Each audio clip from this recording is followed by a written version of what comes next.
નમસ્કાર, અમારી news channel news for Kathiawad ને લાઈક કરો, શેર કરો અને સબસ્ક્રાઇબ કરો. News for Kathiawad. નમસ્કાર. ખંભાળિયા તાલુકાના આહિર સિંહણ ગામે સોમવારે 25 ઓગસ્ટ 25 નાંગ રોજ ક્ષત્રિય સંઘાર સમાજના ઇષ્ટદેવ શ્રી યક્ષ બહુતેરા દાદાની પહેડી મહોત્સવ. ખંભાળિયા તાલુકાના આહિર સિંહણ ગામે બિરાજમાન શ્રી ક્ષત્રિય સંઘાર સમાજના ઇષ્ટદેવ શ્રી યક્ષ બહુતેરા દાદાની પહેડી મહોત્સવનું દર વર્ષની જેમ આ વર્ષે પણ સુંદર આયોજન કરવામાં આવ્યું હતું. આહિર સિંહણ ગામે સૌરાષ્ટ્ર કચ્છ વાગડના ક્ષત્રિય સંઘાર સમાજના યક્ષ બહુતેરા પહેડી સમિતિ દ્વારા આ તમામ ધાર્મિક કાર્યક્રમો યોજવામાં આવેલ હતો, જેમાં તારીખ 25 ઓગસ્ટ 2025 નાંગ રોજ સવારે 10 વાગે ધ્વજારોહણ સાથે આરતી અને બપોરે 12 થી 30 વાગે સમૂહ ભોજન સહિતના કાર્યક્રમો રાખવામાં આવેલ હતું.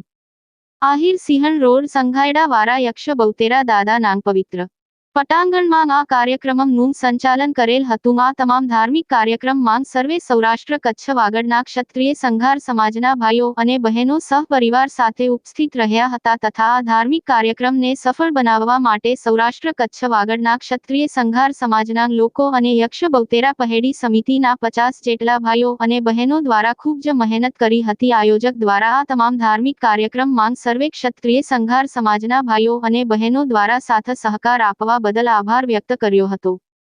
કેમેરામેન નૈતિક ઘાવડા સાથે રિપોર્ટર ઉપેન્દ્ર ઘાવડા, ખંભાળિયા.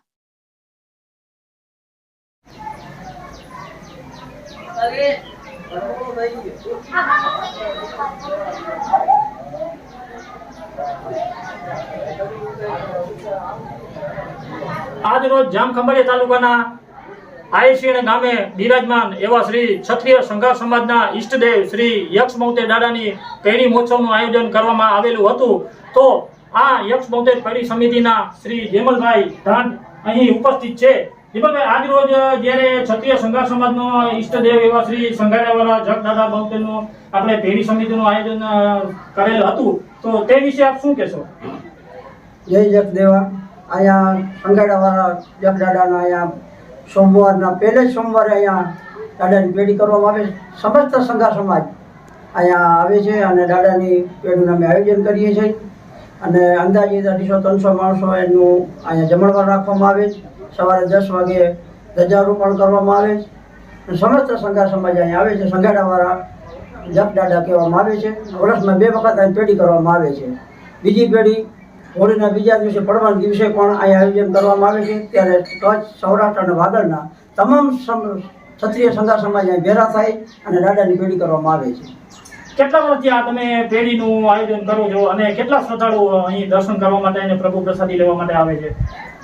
અંદાજિત આજે પણ 200-300 માણસનું અંદાજે અહીંયા આપણે રસોડું કરવામાં આવ્યું હતું અને કાયમ માટે અહીંયા દર્શન માટે આવે છે અને પેઢીમાં આજુબાજુ માણસો આવે છે અને ઘણા સમયથી આ પરંપરા આવી આવે છે.